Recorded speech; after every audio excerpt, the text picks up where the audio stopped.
أعوذ بالله من الشيطان الرجيم. بسم الله الرحمن الرحيم. السلام عليكم ورحمة الله وبركاته. الحمد لله الذي أرسل رسوله بالهدى ودين الحق ليظهره على الدين كله وكفى بالله شهيدا. أشهد أن لا إله إلا الله وحده لا شريك له وأشهد أن محمدا عبده ورسوله لا نبي بعده. اللهم صل وسلم على نبينا محمد وعلى آله وصحبه ومن تبعه بإحسان إلى يوم الدين. Ikhwati billah rahimani wa rahimakumullah jami'an. Alhamdulillah, kita bersyukur kepada Allah Subhanahu wa taala atas segala limpahan nikmat yang Allah taala berikan kepada kita. Rasa syukur yang sebenarnya kepada Allah taala dengan menjadikan nikmat-nikmat yang Allah taala berikan sebagai sarana untuk lebih mendekatkan diri kepada Allah taala, sehingga mudah-mudahan dengan bersyukur Allah Subhanahu wa taala menambah semua nikmat yang telah diberikan kepada kita. Nikmat iman, nikmat Islam, nikmat menjadi umat Rasulullah sallallahu alaihi wasallam. Dan kita berlindung kepada Allah taala dari hamba-hambanya yang kufur, yang disebab itu pula seorang hamba disiksa nanti oleh Allah taala dengan azab yang sangat pedih. Ikhwati billah rahimani wa rahimakumullah jami'an. Kita masih melanjutkan bahasan kita di kitab Syarah Masailil Jahiliyah, di mana kita masuk ke masalah yang ke-80, halaman 216.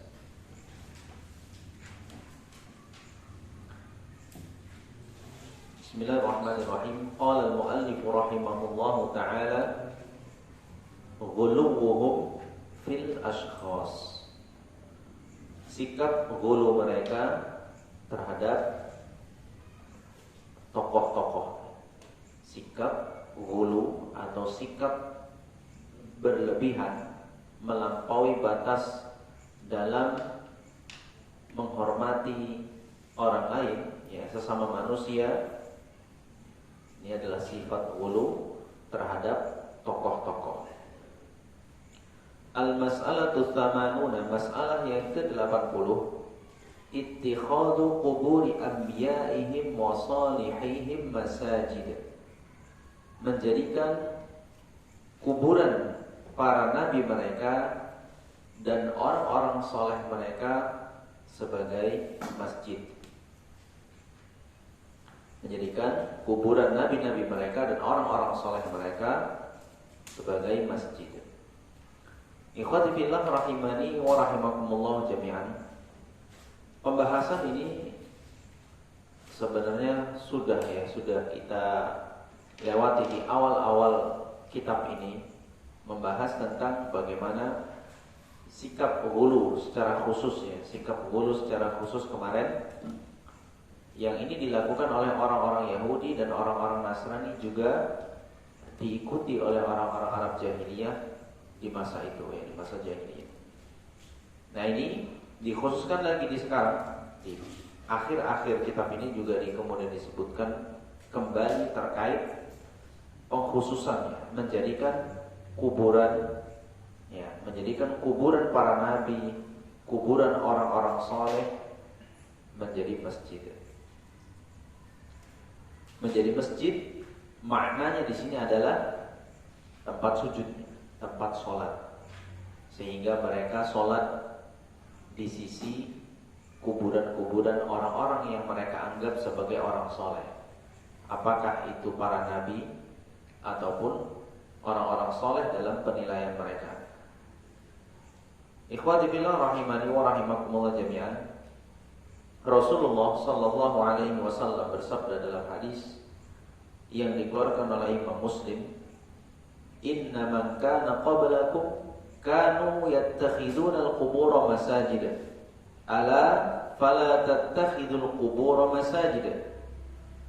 Sungguh orang-orang sebelum kalian, ya, umat sebelum kalian mereka menjadikan kuburan sebagai masjid. Mereka melaksanakan sholat, mereka bersujud, menyembah Allah Ta'ala, tapi mereka lakukan di sisi kuburan. Begitu maknanya ya. Jadi memaknanya begitu. Bukan, bahkan larangan ini adalah bukan berniat menyembah kuburan itu, walaupun niatnya lillahi ta'ala, walaupun niatnya ya sholat seperti biasa, tapi dilakukannya di sisi kuburan. Ya, begitu maknanya. Innaman kana qablakum yattakhidunal qubura masajid. Orang-orang sebelum kalian menjadikan kuburan sebagai tempat sujud atau masjid di mana mereka salat. Ala, ini larangannya, ala fala tattakhidul qubura masajid. Maka ketahuilah, ingatlah, jangan jadikan kuburan sebagai masjid. Poin di sini bisa ya digarisbawahi, jangan jadikan kuburan sebagai masjid. Larangannya bukan jangan kalian menyembah kuburan. Bisa ya dibedakan ya kalimatnya. Kalau menyembah kuburan, wah itu sudah levelnya lebih parah lagi. Ini larangannya hanya sekedar kalian sholat di sisi masjid pun itu tidak boleh. Nah, begitu ya. Inilah memaknai hadisnya. Nah, ini tentu ikhwati fillah rahimani wa rahimakumullah jami'an. Agama Islam, ya, agama Islam adalah agama yang senantiasa larangan-larangannya itu berkaitan tentang hal-hal yang memberikan maslahat besar bagi umat-umatnya. Bahkan tidak sedikit larangan-larangan dalam Islam itu merupakan tindakan-tindakan preventif, ya, tindakan yang istilahnya menghindari dari awal itu lebih baik daripada Anda sudah kecebur. Kalau dalam kesehatan apa? Mencegah lebih baik daripada mengobati, ya, gitu. Mencegah lebih baik daripada mengobati. Ini istilahnya adalah Anda menjauhi perbuatan itu lebih mudah daripada Anda sudah terlena sholat di sisi masjid. Anda menjauhi tempat-tempat seperti itu lebih baik lagi, lebih mudah lagi ketimbang Anda melanggarnya, ya kan? Mungkin masih pada level melanggar larangan, tapi Anda bisa terjebak. Nah, terjebak pada sisi apa? Menikmati peribadahan di dekat kuburan. Nah, ini levelnya sudah naik. Kalau sudah apalagi sudah menikmati, level berikutnya sudah mulai meyakini, ya, meyakini sholat di sinilah yang bisa khusyuk, bisa mantap. Nah, nanti naik level lagi udah nyembah-nyembah kuburan itu. Kemudian ikhwati fillah rahimani wa rahimakumullah jami'an.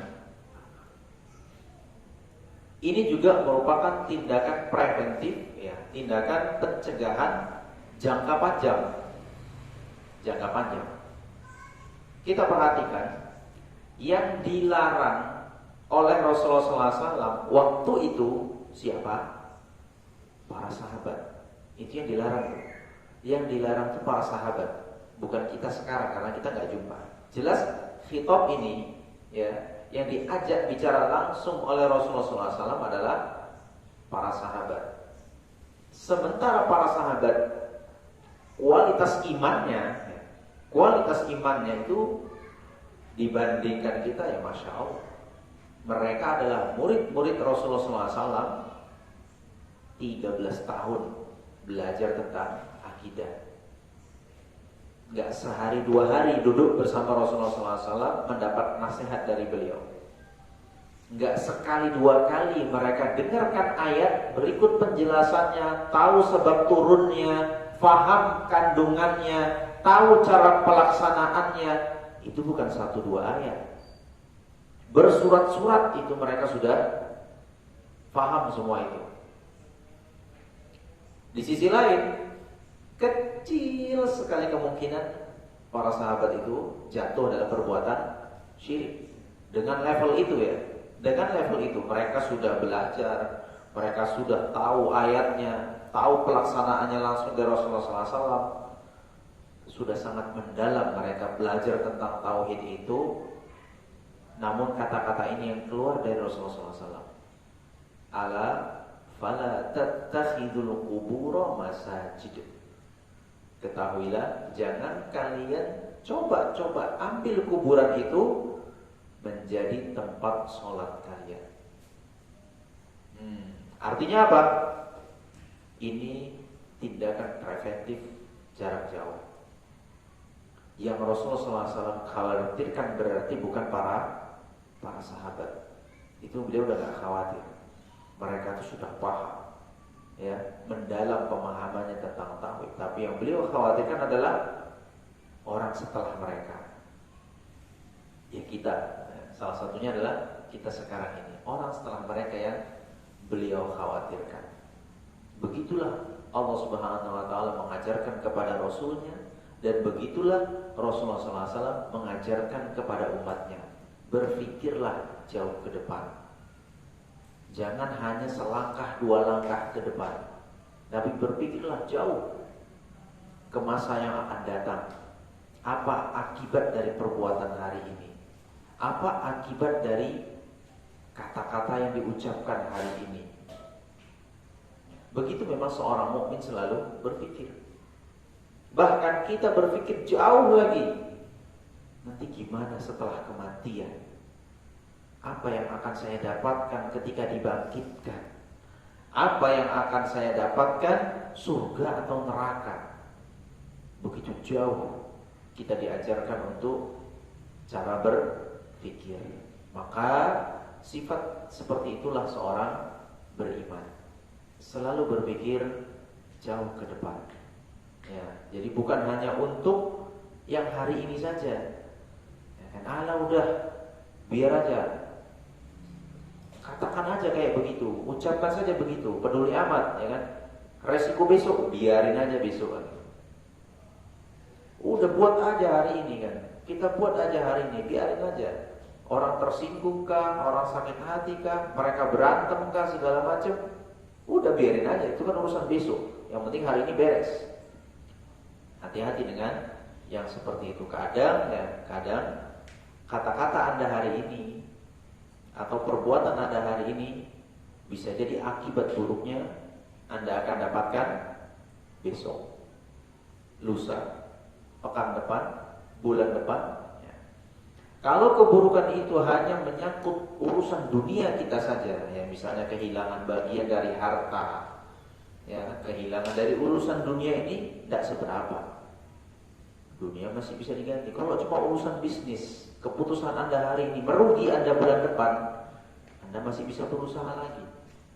Tapi kalau udah urusan akhirat Anda, ya, kalau udah urusan timbangan nanti di hadapan Allah Ta'ala antara kebaikan dengan keburukan, hendaknya Anda berpikir jauh ke depan. Ya, jadi bedakan berpikir sebagai seorang pebisnis yang taruhannya hanyalah harta dunia, dengan Anda berpikir yang urusannya di hadapan Allah Ta'ala nanti. Itu bedakan cara berpikir seperti itu. Ya, jadi jangan disamakan cara berpikirnya. Sebagai seorang bisnismen silahkan bertaruh, gak apa-apa Ustaz. Hari ini kita modal habis-habis, ternyata bulan depan merugi, bah, modal pun tak balik. Urusan dunia, tidak masalah. Anda masih bisa cari solusi-solusi lainnya. Tapi kalau sudah urusan akhirat, kata-kata sudah terlontar, ya, kemudian ternyata itu adalah kebohongan, ternyata itu adalah hal yang tidak benar, Anda tidak memperbaiki referensi sebelum itu, Anda belum tabayun, Anda belum melakukan check and recheck, main sebar begitu saja. Sudah berapa orang mengkonsumsi berita itu, seberapa orang membicarakan itu, sudah berapa orang mengambil kesimpulan gara-gara kata-kata itu. Siapa yang bisa tarik ulang? Gimana tariknya? Oh, buat pengumuman Ustaz. Kita buat pengumuman sebagai klarifikasi dari kata-kata itu. dari antara orang-orang yang sudah membaca berita itu dengan yang membaca klarifikasinya berapa persentasenya? Yakinkah Anda bisa membersihkan semua itu? Gimana nariknya itu? Sulit. Tindakan misalnya Anda melakukan sesuatu, ya, melakukan sesuatu, memutuskan sesuatu sehingga berimbas ke banyak orang. Seberapa hebat Anda untuk memperbaiki perbuatan itu padahal Anda belum melakukan penelitian, Anda belum memastikan kebenarannya, Anda belum mempertimbangkan dengan hal-hal lainnya. Lalu dilakukan saja begitu, efeknya bagaimana? Mungkin ada orang yang terzolimi, mungkin ada orang yang kemudian salah bertindak dan lain sebagainya. Nah begitu ya ikhwati fillah rahimani wa rahimakumullah. Inilah yang diajarkan oleh Allah Ta'ala kepada Rasulnya dan diajarkan Rasulnya kepada umatnya, agar dalam urusan agama ini Anda harus benar-benar punya pandangan jauh ke depan, ya, pandangan jauh ke depan. Makanya Rasulullah SAW ingatkan, ala fala tattakhidul qubur masajid. Jangan jadikan kuburan itu sebagai masjid. Bukan Rasulullah SAW meragukan imannya para sahabat masa itu. Enggak meragukan. Kalau yang meragukan kan kita pernah dengar ya kisah tentang bagaimana Rasulullah SAW pernah melarang para sahabat untuk ziarah kubur. Ya. Apa kata beliau SAW? Kuntu nahaitukum an ziyaratil kubur.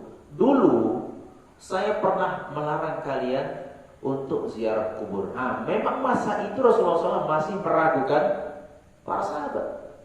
Kalau kala itu beliau izinkan mereka berziarah kubur, maka mereka bisa terjebak dengan kuburan itu sehingga bisa jatuh dalam perbuatan syirik. Namun ketika Rasulullah SAW sudah yakin kepada mereka, ala tazuruha, hari ini lakukanlah ziarah kubur, dan itu bahkan di hadis lain Rasulullah SAW katakan itu bagus untuk mengingat akhirat, mengingat kematian, mengingat kampung akhirat. Ya. Ada masanya Rasulullah SAW memang meragukan mereka. Memang Rasulullah SAW meragukan keimanan para sahabat, ada. Itu masa-masa fase mereka masih belajar di awal. Ya. Namun di akhir-akhir, khususnya ketika mereka sudah hijrah ke Madinah, itu sudah matang. Makanya perintah-perintah kewajiban dan segala macam syariat Islam turun ketika sudah hijrah ke Madinah. Baru Rasulullah SAW izinkan dah yakin beliau dengan iman para sahabat, silakan berziarah kubur. Itu Rasulullah SAW masih hidup dan beliau jamin itu. Sudah level itulah para sahabat. Nah, kalau kita, wah Ustaz, ini kan larangan untuk orang-orang yang masih dikhawatirkan imannya, Ustaz. Kayak anak udah paten, Ustaz. Kita tauhid udah beres, usul salasah udah, apalagi Ustaz. Masa kayak anak juga masih Ustaz khawatir karena anak sholat di samping masjid. Anak sholat di samping kuburan. Wah, anak sudah melewati fase itu Ustaz. Udah paten tau kita. Kalau ada jaminan dari Rasulullah SAW pernah bilang kayak gitu, buatlah. Tapi kalau belum ada jaminan, entah siapapun, kalau ada yang jamin pun tak siapa yang jamin kan gitu. Yang jamin pun mungkin masih diragukan keimanannya. Nah itu tadi, jangan coba-coba, ya, jangan coba-coba. Kita betul-betul tidak bisa menilai kapan syubhat itu menyambar kita, kapan kita itu memang lemah, lalu syaitan membisikkan sesuatu dan kita mengikuti bisikan tersebut. Nah, makanya apa? Selalu kita lakukan tindakan preventif. Sampai di masjid, ya kan? Pas mau sholat, masya Allah sebelahnya ada kuburan di situ. Bismillah. Tawa, syirik ini. Udahlah, sini aja kita sholat. Masya Allah. Ada orang nengok kan gitu. Itu si jenggot-jenggot aja sholatnya di situ. Berarti sah itu sholat di situ, aman tuh. Nah, semana coba. Gara-gara si jenggot-jenggot itulah masjid itu jadi didatangi banyak orang. Ya intinya mungkin aman. Orang itu orang salat gitu, itu yang katanya nggak boleh beli kubur itu pada sholat situ tuh. Ayo, siapa yang gara-gara?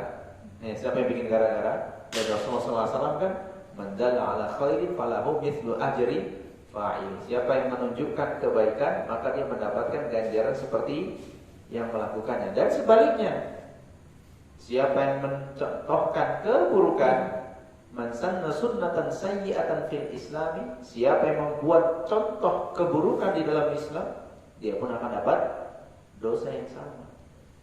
Wah, gitu makanya jangan coba-coba, mending ya di satu sisi juga siapa yang bisa meyakinkan hatinya, ya kan, sekali dua kali sholat pinggir kuburan gitu aman, lama-lama iya lain pula ya, sholat di situ udah anak-anaknya ribut-ribut kan gitu, imamnya tak apa bacaannya, di masjid ini kan gitu, wah suasana senyum, nggak ada kendaraan lewat, ya iyalah di tengah kuburan kan gitu. Gak ada orang berani teriak-teriakan gitu, sepi, kayaknya khusyuk kali gitu kan. Iya juga ya. Keluar ada iya juga ya kan. Menjaga hati itu susah Ustaz. Masya Allah. Menjaga khusyuk itu payah Ustaz. Karena sholat di mana-mana, kalau nggak ngayal, kalau nggak ini itu resah dengan kondisi jamaah di masjid itu. Tapi di masjid itu, Masya Allah, betul-betul itu setan kayak nyingkir. Oh ya iyalah, setan jelas nyingkir. Kalau di sini nggak usah digoda dia, lama-lama syirik sendiri ya gitu. Lah iya kan, setan pun nyingkir. Ini nggak digoda pun, lama-lama syirik sendiri nih gitu. Kalau di masjid-masjid yang lain perlu digoda kan untuk jatuh dalam perbuatan syirik, untuk pahala sholatnya bisa jatuh turun. Kalau ente sholat di situ, udah setan pun minggir, biarin aja. Ini nggak paling kita godain pun syirik sendiri nanti nih. Setan pun ada perhitungannya. Tuh kira dia nggak perhitungan. Kalau dia di masjid biasa, paling cuma pahala sholatnya yang berkurang karena kurang khusyuk gitu. Tapi kalau dari masjid itu, jangankan pahala sholatnya, 40 tahun dia sholat pun bisa nggak berguna gara-gara di situ gitu. Bisa hapus semua pahalanya. Lebih jitu lagi. Udah kalau di sini, biar kita bantuin khusyuknya sekalian, kata setan kan gitu. Kita bantuin khusyuknya. Makanya kan bener tuh, cobalah. Kok astagfirullah. Jangan coba. Ya, yang pernah terjebakan gitu, yang pernah terjebak karena anak pernah gitu. Anak pernah dulu gitu, masalah. Anak pernah seperti itu. Beda rasanya memang gitu. Memang beda rasanya. Jangankan sholat, baca Quran aja pun beda nuansanya itu. Kalau baca Quran di sini sama di sini beda nuansanya. Begitulah liciknya iblis itu. Begitulah liciknya syaitan menggoda manusia. Lalu Anda mau coba-coba. Nanti kalau Anda terjebak nggak bisa balik lagi, nyesel sendiri. Gitu ya, ikhwatillah rahimani wa rahimakumullah jami'an. Memang begitulah cara beragamanya umat-umat sebelum datangnya Islam, terutama Yahudi dan Nasrani. Dan mereka lah, Yahudi dan Nasrani inilah yang pertama kali mencanangkan beribadah di isi masjid. Sebagaimana ketika Ummu Salamah dan Ummu Habibah, kedua-duanya adalah istri Rasulullah SAW. Namun sebelum mereka menjadi istri Rasulullah SAW, dahulunya mereka termasuk rombongan yang ikut hijrah ke negeri Habasyah, Ethiopia waktu itu ya. Ke negeri Habasyah. Seketika mereka sampai di sana, negeri ini adalah negeri yang masih menganut agama Nasrani. Ya, agama Nasrani. Dan benar disaksikan oleh Ummu Salamah dan Ummu Habibah, ke tempat peribadahan mereka itu penuh dengan gambar-gambar, foto-foto lah kalau sekarang ya. Kalau dulu ya gambar-gambar yang dilukis, penuh dengan gambar-gambar orang-orang soleh mereka yang mereka anggap Nabi. Walaupun mereka nggak pernah mungkin jumpa dengan Nabi Isa, tapi mereka mencoba mereka wajah Nabi Isa itu kayak apa. Ya zaman sekarang aja Masya Allah nggak ada yang tahu tentang bagaimana Abu Bakar, bagaimana Umar, tapi lukisannya bisa ada hari ini. Pernah lihat? Pernah nggak? Pernah dijual itu. Mereka reka itu gambar para ulama, para siapa, direkanya sesuai dengan daya khayalnya itu. Wah kayak gini, matanya begini, jenggotnya begini, kan gitu. Bisa pula klimis jenggotnya. Sejak kapan lah Umar bin Khattab, Ali bin Abi Thalib itu bisa miara jenggot klimis kayak gitu, kayak diminyai, rapi banget gitu.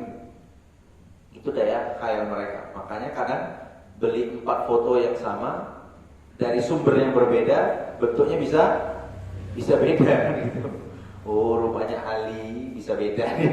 Ini mazhab sini, ini mazhab sini, Ali kayak begini. Nah, itu adalah kebiasaan orang-orang Nasrani yang disaksikan oleh Ummu Salamah dan Ummu Habibah. Tempel-tempel tuh foto-foto. Ada di tempat lain juga ada patung-patung yang juga yang mereka anggap melambangkan inilah orang-orang soleh yang pernah hidup bagi mereka. Maka Nabi SAW setelah mendengarkan cerita Ummu Salamah dan Ummu Habibah radhiyallahu anhuma, apa kata beliau sallallahu alaihi wasallam? Ulaika qaumun idza mata fihimur rajulus salih awil 'abdus salih banaw 'ala qabrihi masjidan wa sawwaru fihi tilka suwar ulaika syirarul khalqi 'indallah. Mereka adalah kaum yang kebiasaan mereka jika meninggal di antara mereka orang-orang yang soleh, maka mereka bangun kuburannya.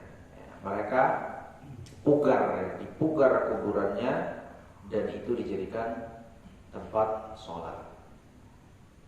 Lalu mereka menggambar, buat lukisan sesuai dengan gambar orang tersebut, dan mereka adalah syirarul khalqi, makhluk yang paling buruk indallahi, bagi Allah subhanahu wa ta'ala. Ini kebiasaan dahulu. Ini kebiasaan dahulu.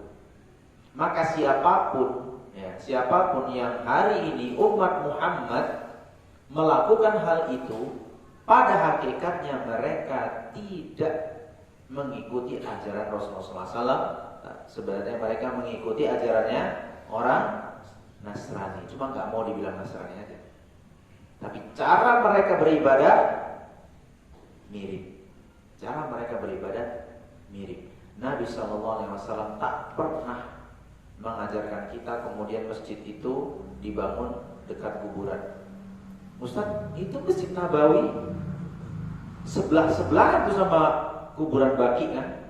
Kalian kalau pernah lihat foto atau bahkan pernah sampai ke sana, itu memang betul tuh masjid, batasannya langsung kuburan Baqi. Itu cuma ceritanya sana.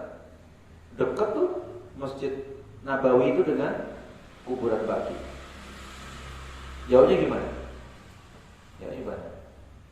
Itu sekarang. Dulu jauh, dulu jauh.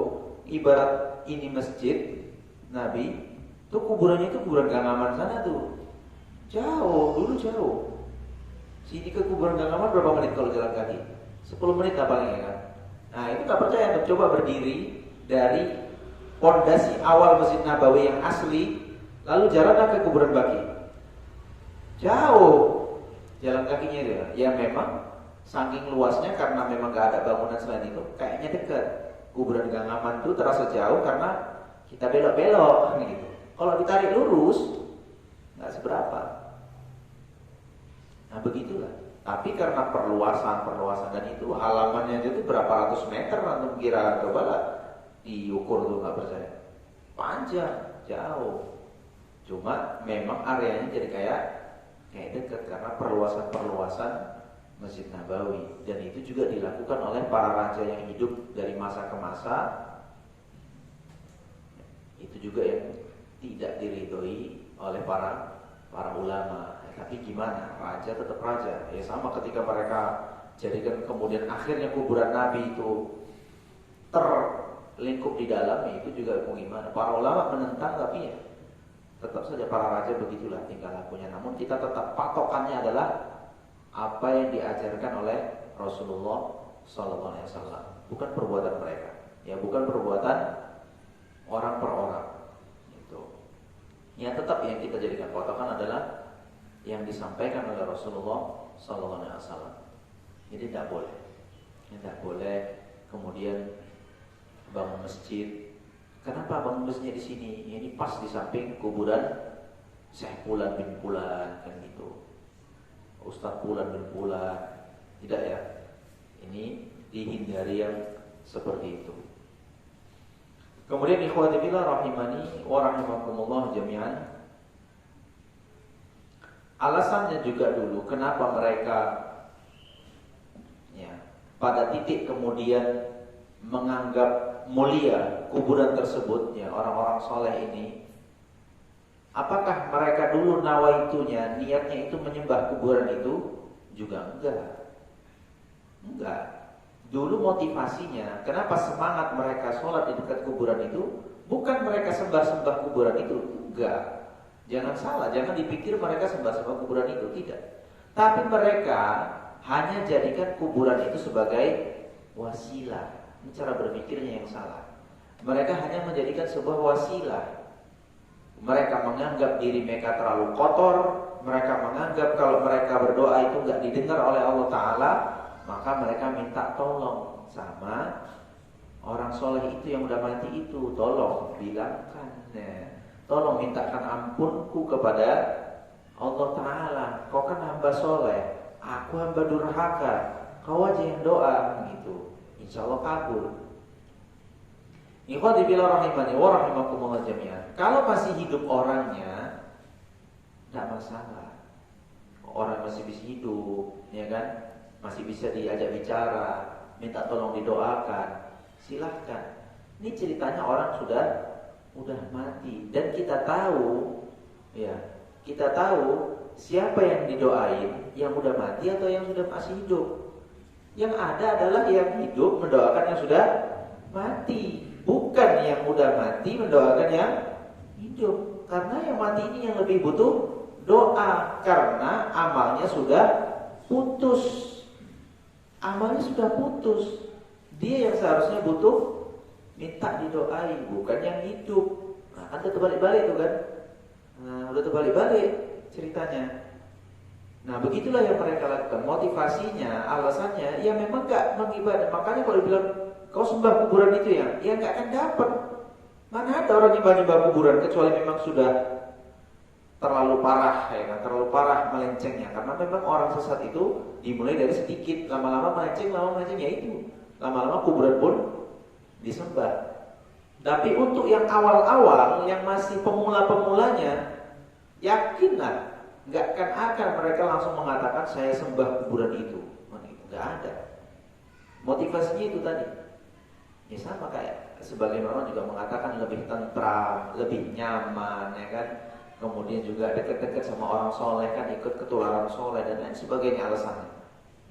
Sama. Ini sebagaimana yang Allah Ta'ala ungkapkan dalam surat Yunus ayat 18, wa ya'buduna min dunillahi ma la yadurruhum wa la yanfa'uhum wa yaquluna haula'i syufa'auna 'indallah. Mereka beribadah kepada selain Allah. Ya, mereka ibadahi selain Allah, yang selain Allah itu tak bisa memberikan bahaya, tak bisa memberikan manfaat. Mereka hanya katakan yang kami ibadahi ini bisa menjadi pemberi syafaat nanti di sisi Allah, bisa tolong kami. Ya sekarang kami pakai mereka lah sebagai alat untuk mendekatkan diri kepada Allah. Ya nanti kan mereka kasih syafaat sama kami. Kami dekat-dekat sama orang soleh yang dekat, kita kasih syafaat. Benar. Itu kalau dia masih hidup. Kalau dia sudah mati ya sudah. Ya kan, justru malah mereka yang sudah meninggal ini butuh doa dari yang masih hidup ini. Kita punya guru yang memang orang soleh, sepengetahuan kita, ya, sepengetahuan kita dialah orang-orang baik. Kita doakan. Wih, jeplaklah Ustaz, anak kayak mana? Ustadz itu kayak mana? Anak kayak mana? Syekh itu kayak mana? Bukan itu permasalahannya. Karena mereka sudah putus amal ibadahnya, sementara kita yang masih hidup masih bisa meminta kepada Allah Ta'ala untuk mereka.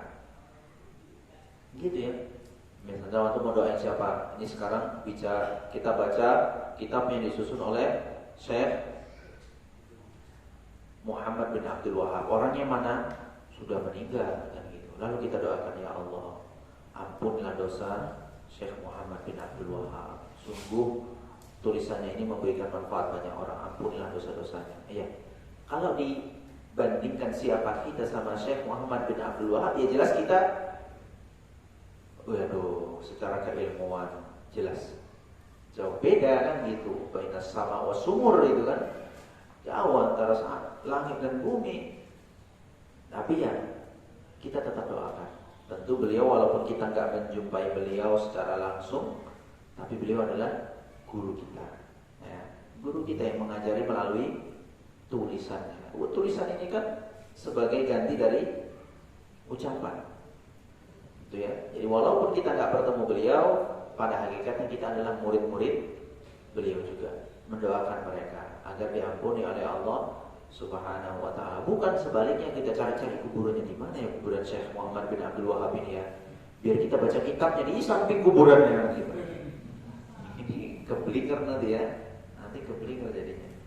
Itu ya ikhwati billah rahimani wa rahimakumullah jami'an. Itu namanya sikap ghulu, sikap berlebihan.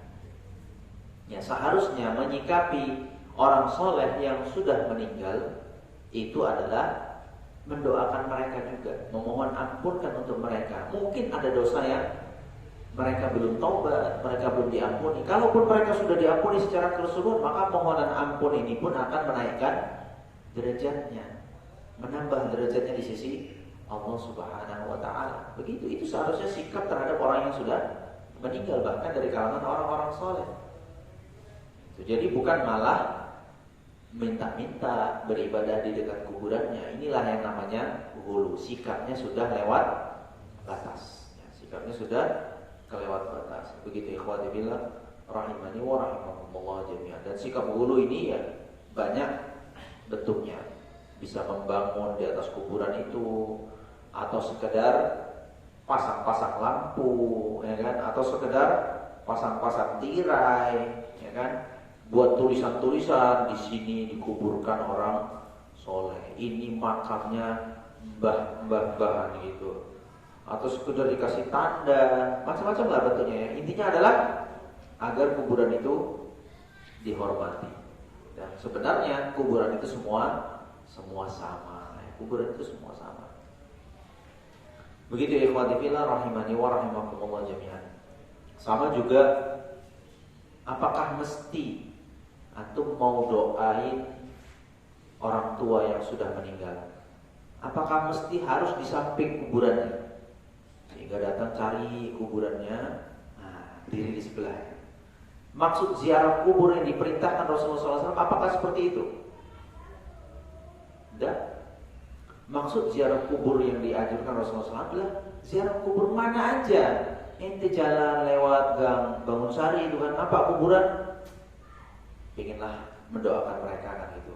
Berdiri sini sejenak merenung kampung akhiratnya. Ya sudah. Enggak mesti pengen ziarah kubur, cari kuburan bapaknya di mana, di Galang sana. Oh, pergi ke Galang. Ya kan, cari kuburan bapaknya sana. Bukan itu perintahnya. Dan juga nggak mesti Anda mau mendoakan orang tua harus berdiri di samping kuburannya. Kenapa mesti di samping kuburannya? Namanya mau doain orang tua. Emang pernah ada malaikat salah alamat gitu? Ada rupanya. Yang mau dicabut nyawa si Fulan, ya karena tidurnya sebelahan, salah cabut, yang Fulan ini yang cabut gitu. Nggak pernah. Nggak ada. Walaupun Anda doanya, orang tua Anda mungkin meninggal ketika di rombongan haji dulu, sehingga dikuburkan di kota Mekah atau kota Madinah. Lalu Anda di Indonesia. Apakah kemudian ketika anaknya mendoakan di sini, lalu doa itu nggak sampai ke orang tuanya dikuburkan di negeri sana? Sampai, pasti sampai, ya, pasti sampai, nggak perlu ragu. Apakah ketika orang tuanya dikuburkan di tanah Jawa sana, sementara anaknya tinggal di Medan sini, lalu doanya itu tidak sampai sana gitu? Karena gara-gara kalau dulu perangkonya kurang mahal gitu, namanya perangkonya cuma 1.000, lama kali sampainya. Itu kan pegawai pos, harus pakai iklan khusus loh Ustaz kan gitu perangkonya. Emang ada aturan kayak begitu rupanya? Selama Anda tulus, ikhlas mendoakan orang tersebut, dimanapun orang itu dikuburkan. Mungkin dia adalah seorang yang mati di tengah laut, nelayan gitu kan, itu punya saudara meninggal di tengah laut, bangkainya nggak dijumpai. Mungkin kalau secara itu, kuburannya ya perut-perut ikan itulah gitu, udah dimakan ikan tak kemana-mana. Apakah kemudian ketika Anda doakan itu nggak sampai ke beliaunya? Yang di tengah laut itu, di tengah samudera itu udah tenggelam tadi mana?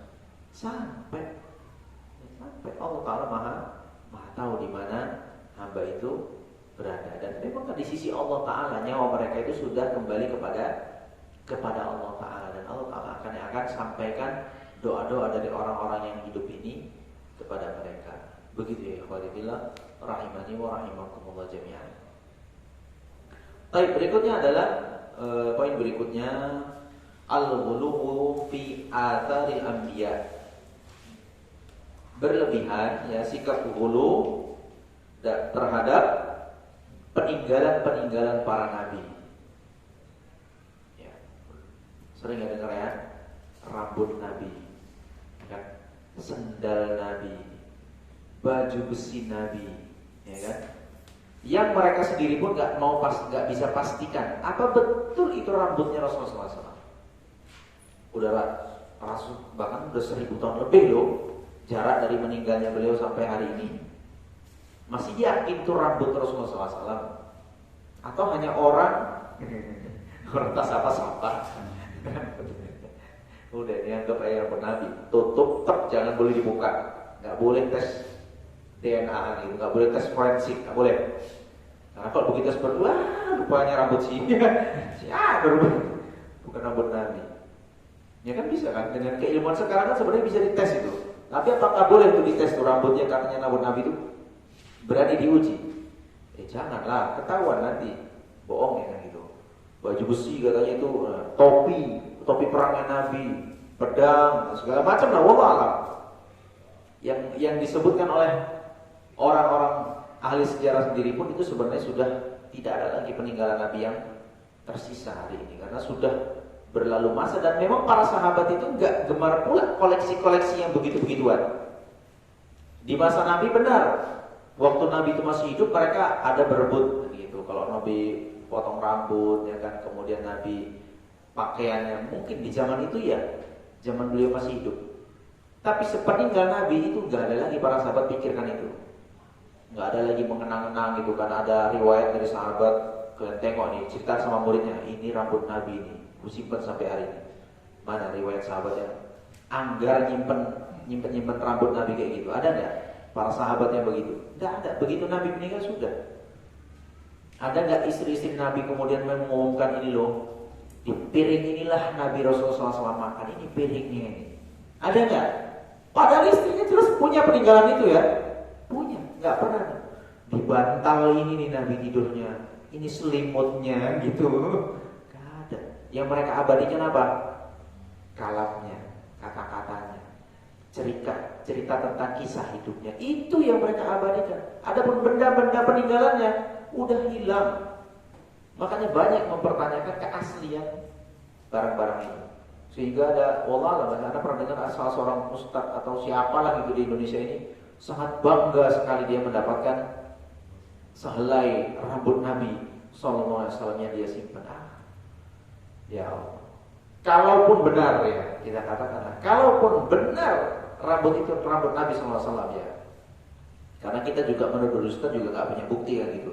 Sebagaimana mereka mengklaim juga tanpa bukti. Gitu. Kalaupun itu benar, terus apa? Terus apa? Apakah Nabi pernah ajarkan simpen nih rambutku nih? Nah, kalau kau pegang itu, masukkan ke kuburanmu, nggak akan diazab lagi. Ada rupanya Nabi belajar kayak gitu, ngajarin kita seperti itu. Ini simpan sendalku nih. Kalau kau simpan sendalku di rumahmu, insya Allah setan manapun nggak akan berani masuk. Ada rupanya Nabi SAW mengajarkan seperti itu. Nggak ada. Dan malah ini babnya adalah yang ini al-mas'alatul hadiyatu wa thamanun, masalah yang ke-81, ittikhadu athari anbiya'ihim masajid kama dzukira an Umar. Mereka menjadikan peninggalan-peninggalan Nabi sebagai tempat sholat masjid, sebagaimana nanti disebutkan oleh Umar bin Khattab radhiyallahu anhu. Bahkan itu adalah memang kebiasaan orang jahiliyah yang suka mengkoleksi, suka menjadikan sebuah mengkultuskan sesuatu yang terkait dengan nabi-nabi mereka. Apa misalnya, oh di sini dulu tempat sholatnya, oh di sini dulu tempat dakwah pertama kali. Ya kan kita dibiasakan kayak begitu-begitu ya, mengenang hal-hal yang sebenarnya gak ada kaitannya gitu kan. Mengenal dengan, oh ini hari pernikahan kita nih. So what? Berantem juga rupanya kan gitu. Ini hari pernikahan kita. Oh, disinilah pertama kali, di kamar inilah dulu kita pertama kali malam pertama pernikahan. Ya, dikenang pun berantem juga gitu. Ribut juga. Untuk apa kan intinya dari pernikahan itu sakinah, mawaddah, warahmah. Itu inti pernikahan kita, Bang. Gak perlu abang sebut-sebutkan ini baju pertama abang hadiahkan, ini sendal pertama abang belikan. Gak perlu bang sebut-sebut. Yang penting uang belanja aman. Gak usah berkenang-kenang itu lagi. Kayak kucing orang gitu. Apa intinya dan apa kok jauh gitu? Apa gunanya inti kenang-kenang? Di mana begini kan intinya dari ini apa kan gitu? Gak penting pula mengenang-menang kayak gitu. Kecuali ya ini sudah aman, kita juga sudah menjadi keluarga yang sakinah, mawaddah, warahmah, lalu itu lagi menambah kemesraan, oke lah kan gitu. Ya ini sembarang semua dikenangkan gitu. Ternyata sikapnya setiap hari masih suka marah-marah juga, suka mukul juga kan gitu, nggak merhatiin keperluan juga. Untuk apa kayak gitu kenang-kenangan gitu? Nah begitulah juga ya kepada para nabi itu contoh ringan. Karena Nabi SAW untuk apa juga yang dikenang-kenang. Di sini tempat Nabi sholat, di sini. Nanti kita kasih contohnya para sahabat melakukan itu dan dilarang oleh Umar bin Khattab. Jadi ikhwatibillah rahimani wa rahimakumullah jami'an. Sikap-sikap seperti itu malah itu adalah bagian dari sikap-sikap yang dulu dibiasakan oleh orang-orang jahiliyah, terutama orang-orang Yahudi dan orang-orang Nasrani. Banyak sebenarnya tempat-tempat bersejarah di kita. Misalnya Gua Hira. Siapa yang nggak kenal Gua Hira dari kalangan kaum muslimin? Itu tempat pertama kali Nabi SAW diangkat menjadi seorang nabi. Ya. Bagi orang-orang yang suka mengenang-mengenang itu kan itu sebuah kenangan yang wow itu kan. Disinilah pertama kali turunnya wahyu itu ya. Ini guanya ya. Begini rupanya bentuknya ya. Padahal mau ke Gua Hira itu sendiri, nanjaknya tuh tinggi kali. Ya kalau Gunung Sibaya gitulah. Tapi kan kalau Gunung Sibaya enak, kita nengok pemandangan pohon-pohon kanan kiri hijau kan. Lah Gua Hira itu batu, atas semua itu naik ke atas tuh. Itu bagi orang yang pernah ke sana tuh nggak kurang ramai clear gitu.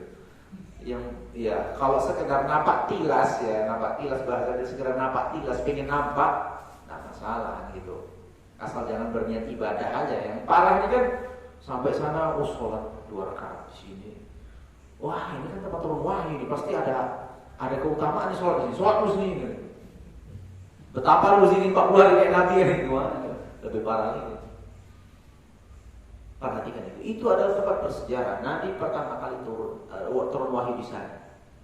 Tapi setelah Nabi menerima wahyu itu, pernahkah ada riwayat Nabi balik lagi di situ? Lalu duduk lagi di situ. Lalu beribadah lagi, mengkhususkan diri di situ beberapa hari. Pernah nggak terjadi? Nggak pernah. Begitu turun wahyu udah nggak pernah lagi. Memang benar ada tempat-tempat yang diperintahkan kepada kita untuk mengambil berkahnya, benar. Seperti misalnya apa? Ka'bah tentunya ya, Ka'bah. Itu ada tempat yang betul-betul Baitullah. Ya kan? Kemudian juga misalnya seperti yang dilakukan Rasulullah SAW untuk sholat di belakang maqam Ibrahim. Ya. Ini juga sesuai dengan perintah Allah Subhanahu wa taala, "Wattakhidhu min maqami Ibrahim musalla." Jadikanlah maqam Ibrahim itu tempat kalian sholat, karena itu diperintah oleh Allah Ta'ala. Sholat di situ ada perintahnya lah. Tapi kalau kayak di Gua Hira itu nggak ada. Nabi setelah itu nggak pernah lagi datang ke sana cari kenang-kenangan, diajak, ayo sahabat-sahabatku kemana kita Nabi? Yuk kita ke Gua Hira. Ngenang masa-masa waktu dulu pertama kali turun wahyu. Ku ceritakan sama kalian dulu pertama kali aku jumpa Jibril kayak begini. Posisi duduknya ini di sini nih. Waktu itu saya duduknya lagi begini nih. Nggak ada yang begitu-begitu. Nggak ada. Gua Thur, ya kan? Itu juga gua yang penuh sejarah. Di mana Nabi SAW ketika hijrah berdua bersama Abu Bakar As-Siddiq, lalu menghindar dari kejaran orang-orang kafir, sembunyi di situ sehingga orang kafir yang sudah mengejar sampai ke titik itu pun nggak melihat mereka. Itu kan gua yang fenomenal juga tuh.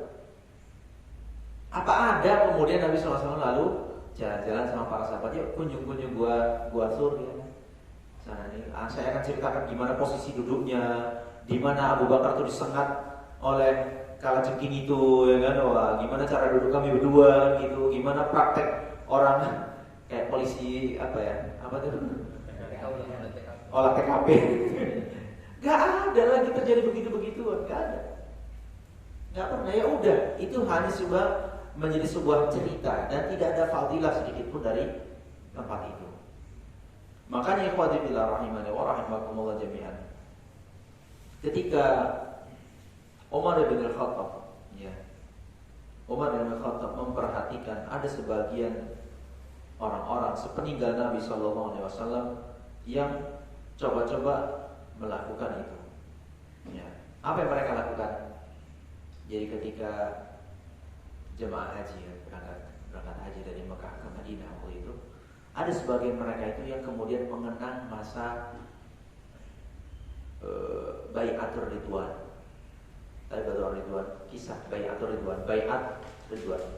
Di bawah sebuah pohon, Nabi SAW membaiat para sahabat sampai mati, bela Nabi SAW, sehingga ratusan orang sahabat di situ membaiat Nabi SAW untuk bela mati, ya kan? Kalau seandainya itu kejadian waktu perjanjian Hudaybiyah, ya kan?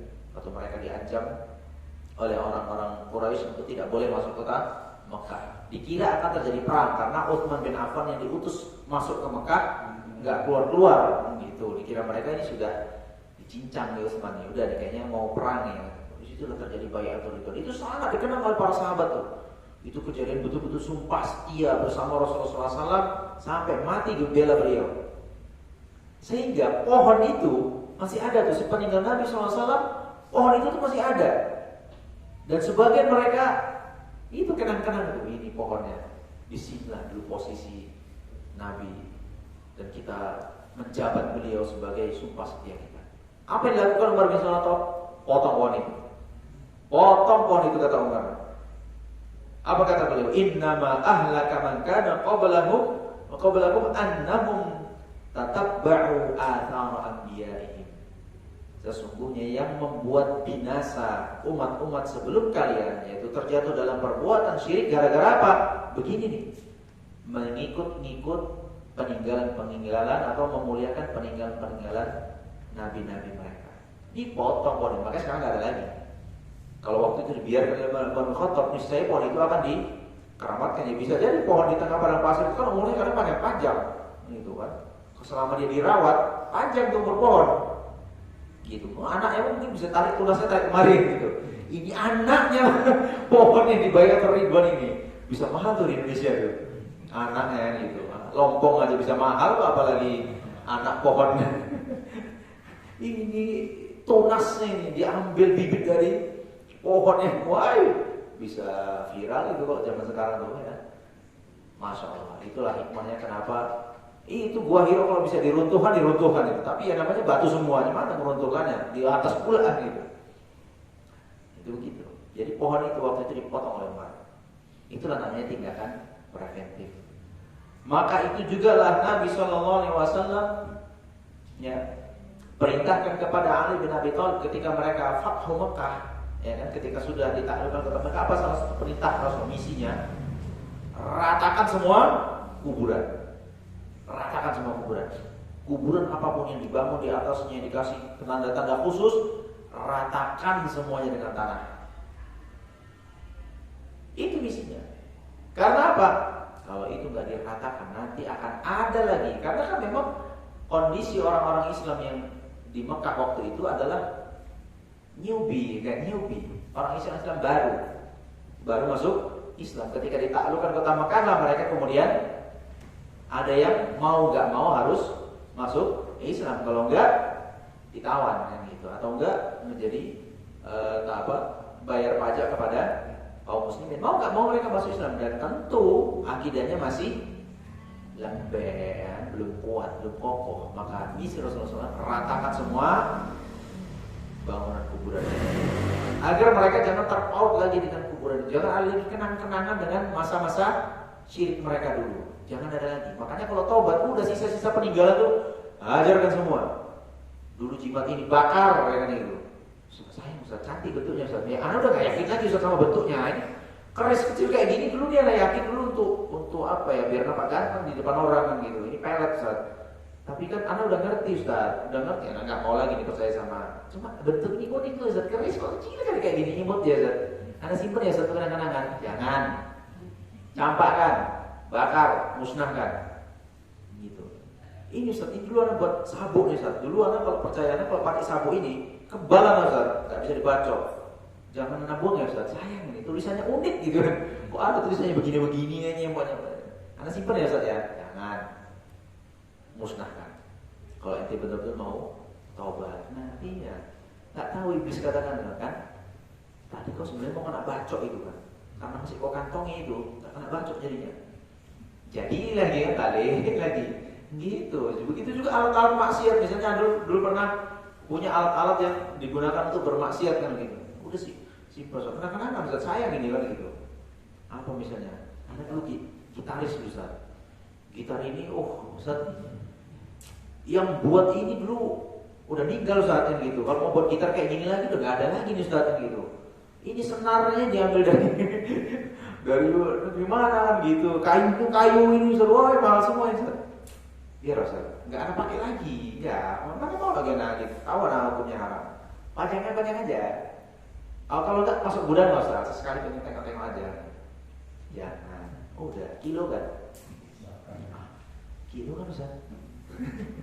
Jual aja Ustaz. Ini 40 juta nggak kemana nih Ustaz? Jual cepat pun 40 juta laku nih Ustaz. Gitar kayak ini jangan deh. Jangan. Kalau mau jual, belah dulu. Kletek jadi 2, ada. Berapa harganya kira-kira? 10.000, nggak mau orang Ustaz udah kayak gini. Udah terbelah. Apa lagi? Jadi kayu bakar sih kalian. Ya begitulah. Kalau ente betul-betul mau tobat, tinggalkan semua barang-barang yang menjadi kenangan-kenangan masa lalu Anda terhadap maksiat itu udah semua beralihlah, hijrah yang seutuhnya. Memang begitu. Jangan lagi ada kenang-kenangan yang aneh-aneh, karena iman Anda itu masih lembut kayak jeli itu. Bisa ditusuk sana sini. Iman Anda itu belum lagi kuat, masih lembut kayak jeli itu. Jadi jangan coba-coba dengan hal-hal yang bisa mengembalikan Anda ke masa-masa itu lagi. Udah singkirkan semuanya sampai nanti iman Anda itu betul-betul kayak batu. Mungkin. Nah, siapa yang jamin kayak batu? Jangan-jangan lapisan luarnya aja batu, dalamnya masih jeli juga gitu. Sama, jadi jangan coba-coba lah. Jangan coba-coba, bahaya nanti. Ya, begitu ikhwati fillah rahimani wa rahimakumullah. Jadi beda ya. Beda antara bab pertama tadi adalah langsung sosoknya. Kalau ini yang kita bahas di poin 81 ini adalah peninggalan-peninggalannya. Itu banyak gitu kan. Makanya juga ini terkait dengan Anda tuh kalau sholat, ya, jangan biasakan di satu tempat saja. Itu ada nggak bagusnya juga. Misalnya di masjid kan, ada spesialis nih. Pojokan ini tempat anak sholat. Ada tuh yang kayak gitu punya perasaan. Karena apa? Anak mau istiqomah Ustaz. Istiqomah dia maknanya apa? Tempatnya pun di situ aja gitu. Jadi kalau udah sholat ke masjid, pojok itu pasti tempat dia itu spesialis. 5 waktu tuh di situ tuh. Ada tuh yang begitu. Atau nggak sholat fardunya lah, sholat sunnah. Pokoknya anak kalau udah siap sholat, kalau datang ke masjid, tahiyatul masjidnya di tiang ini. Nggak mau tiang-tiang lain tuh. Tiang ini khusus. Begitu sampai masjid, tiang itu dikejarnya. Ikhwan, mungkin Anda nggak sadar, Anda diperhatikan orang. Wah, jangan-jangan tiang itu mau betul di kamar tuh dagangannya laris terus tuh tiang. Dia jual roti jadi tukang roti. Dia jual pulpen jadi tukang pulpen, ya kan? Dia jual ini jadi tukang ini. Setiap kali dia jual, wah, jangan-jangan tiang ini nih kuncinya nih kan? Ku coba juga tiang itu kan itu. Betul banget. Jadi jadi bisnisku gara-gara tiang ini. Hanya hati-hati dengan begitu ya. Nggak ada Nabi SAW lakukan kita spesial di sholat di tempat ini, tempat ini. Makanya pindah-pindah ya, agar tidak ada keyakinan seperti itu, pindah-pindah juga nggak apa-apa sholat. Saat pertama di belakang imam Ustaz, ya nggak apa-apa. Kalau di belakang imam memang punya khususan tertentu dan itu jarang pula dikejar orang belakang imam itu. Itu tempat yang biasa paling kosong terakhir gitu. Gak ada orang berada di situ. Wallahualam. Begitu ya. Karena dia juga pernah perhatikan orang. Ada di sebuah masjid dulu waktu di Aceh itu. Pernah seperti itu. Imamnya nih, imam masjidnya. Jadi dia kalau sholat sunnah pasti di pinggir ini. Ada mihrabnya lebar tuh kan. Dia kalau udah sholat sunnah, Anda perhatikan tuh, pasti ke situ dia. Zikir dia. Jadi kalau selesai sholat pindah dia ke situ. Zikir. Ini kan diperhatiin orang. Mungkin dia kenapa di situ? Pas samping jendela mungkin ya. Kalau dia mungkin ya kita harus nuzul. Ya mungkin pas samping jendela enak semilir-semilir di situ. Zikir di situ enak.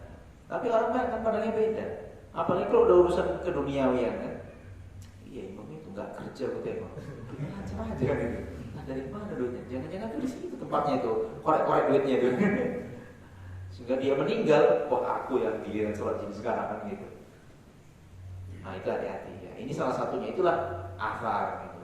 Sama juga kalau sholat mesti bajunya itu kan gitu. Mesti bajunya itu.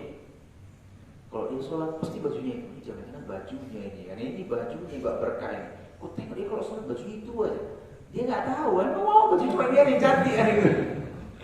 Ya kalau memang ada rezeki bisa tambah baju ya. Adalah ganti-ganti baju sholat itu kan. Yang nanti sampai orang jadi pula salah sangka kan gitu. Jangan bajunya. Begitu dia meninggal, bajunya sama aku. Karena dulu dia sholat baju begini terus ini.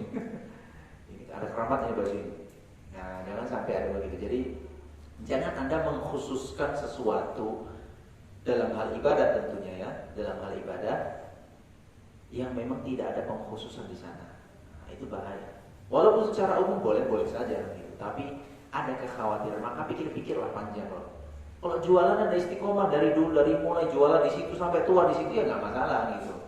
Kalau ada meninggal ada kemudian orang menggantikan jualan di situ ya terserah, itu urusan dunia. Tapi urusan ibadah, ya, yang ada kaitannya dengan ibadah, nah, jangan melakukan hal-hal yang seperti itu. Ya mana tahu antum dipandang orang soleh kan?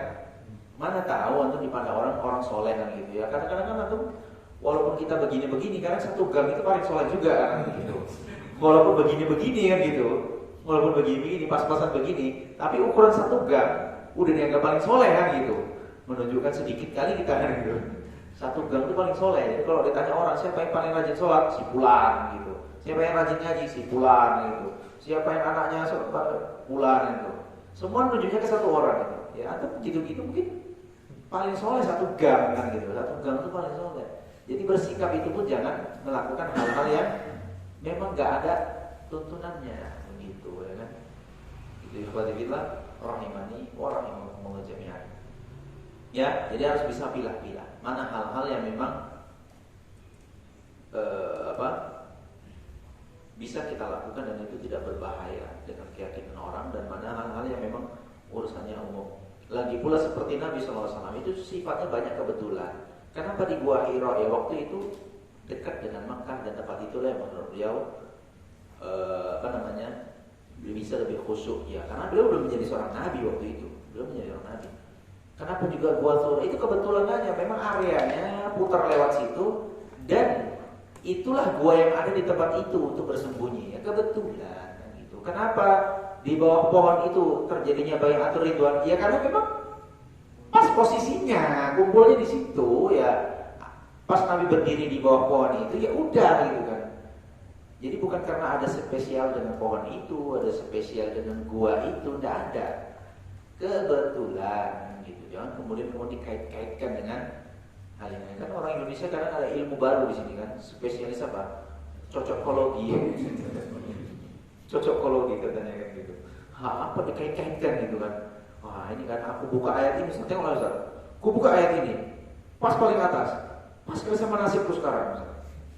Ini benar itu, Anda pernah diajarin gitu. Kalau kau mau pigi-pigi, buka Quran itu acak, ya kan? Kemudian tengok ayat paling atas. Nah, kalau ayatnya tentang kebaikan berangkat. Tapi kalau ayat tentang keburukan jangan, bisa hancur itu.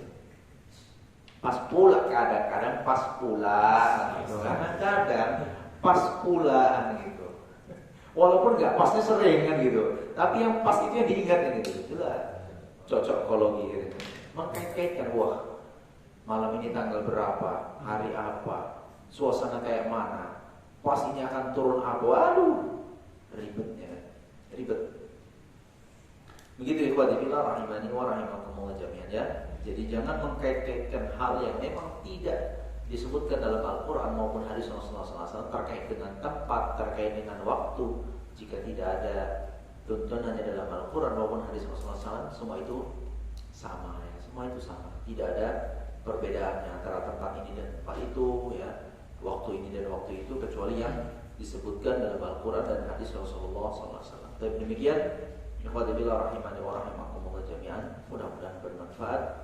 Aku lupa li hadza wa astaghfirullah li wa lakum innahu huwal ghafurur rahim. Ada pertanyaan?